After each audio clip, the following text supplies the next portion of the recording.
Hey friends, it's your boy SVH coming at you with today's bowl of Saki by Hazrat Inayat Khan for August 29th. A pure life and a clean conscience are as two wings attached to the soul.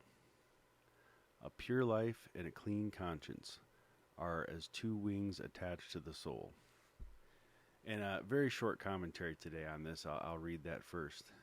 Mershid says, a pure life and a clean conscience are as bread and wine for the soul.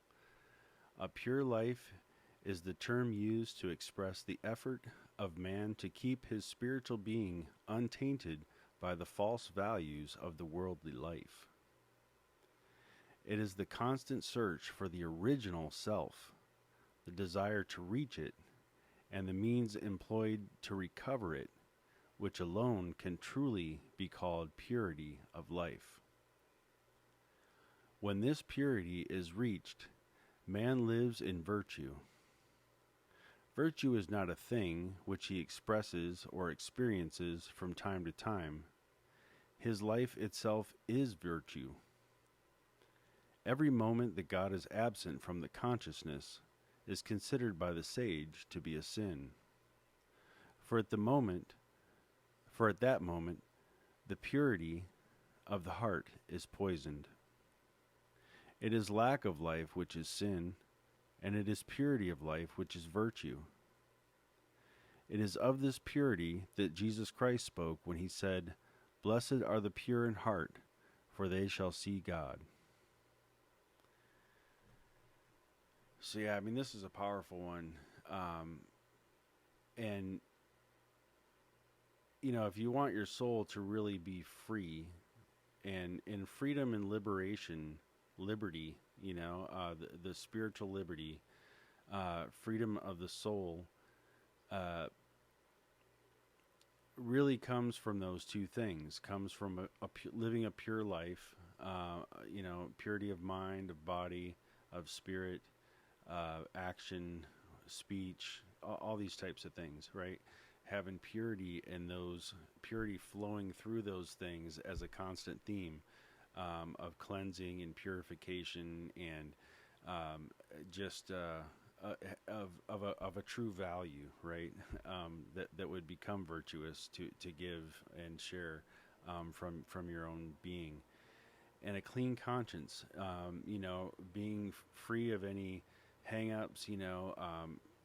Saying your apologies to people that you need to. Trying to square up things that you need to square up in life, to where you can really walk with a clean conscience, and with that purification that you're working on in every other aspect of your life, those two things are as wings attached to the soul.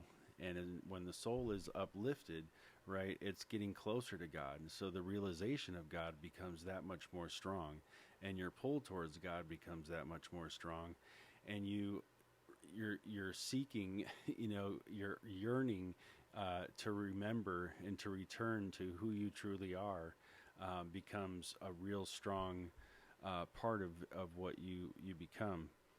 And I love this phrase, a pure life is the term used to express the effort of man to keep his spiritual being untainted by the false values of the worldly life.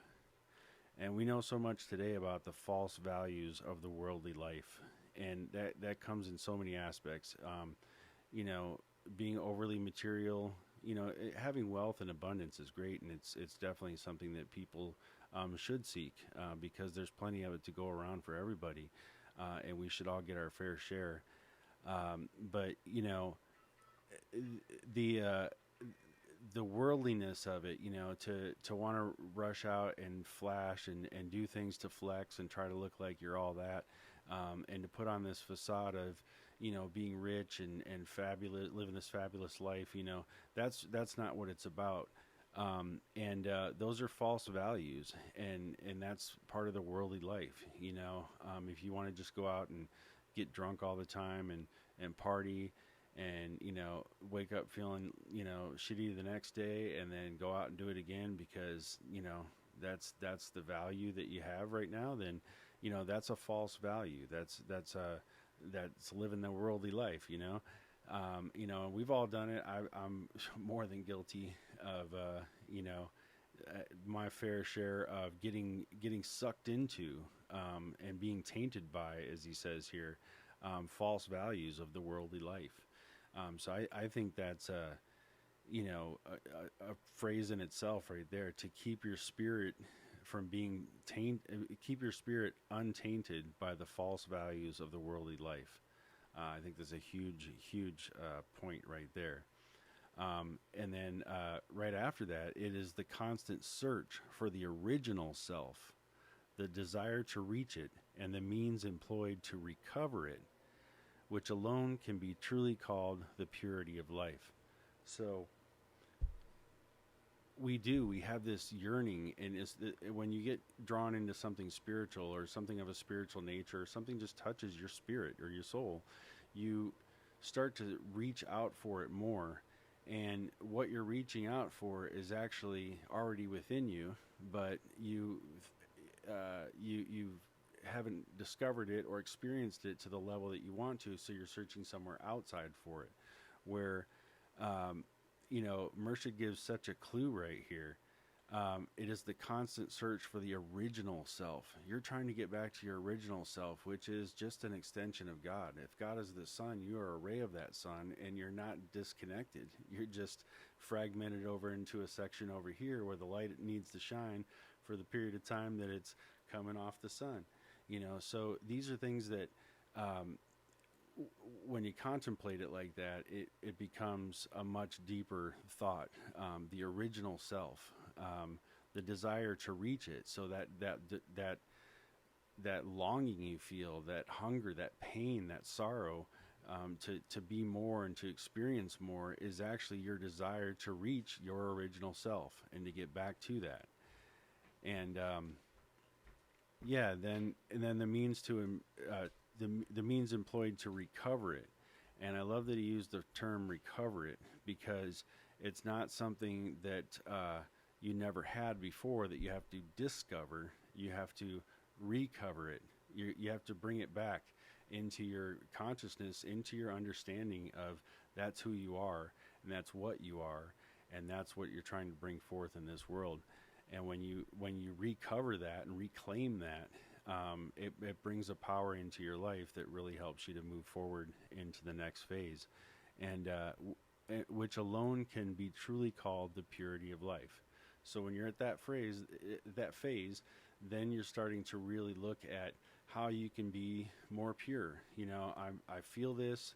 I feel this connection. I feel this desire to be more connected to it, to grow more from it, to learn more from it, and to live that way. And then the lower vibrational things that kind of were those false values of the worldly life that you clung to in the past, just kind of aren't important anymore. And then they're easy to really just strip away. And then you look at the core of what you have, and it's this beautiful opportunity to be who you truly are and to experience that original self.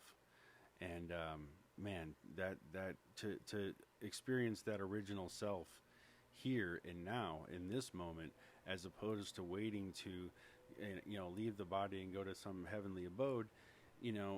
We can, by our thoughts and our actions and by the way that we live our lives and we aspire to live our lives, we can live this heavenly life on earth right now. We can have that peace and that comfort and that understanding if we recover it, because it's already there. It's the original self. Get back to that original self, and then you start to really drink from that stream that really is the purity of life. And I could just go on about this one.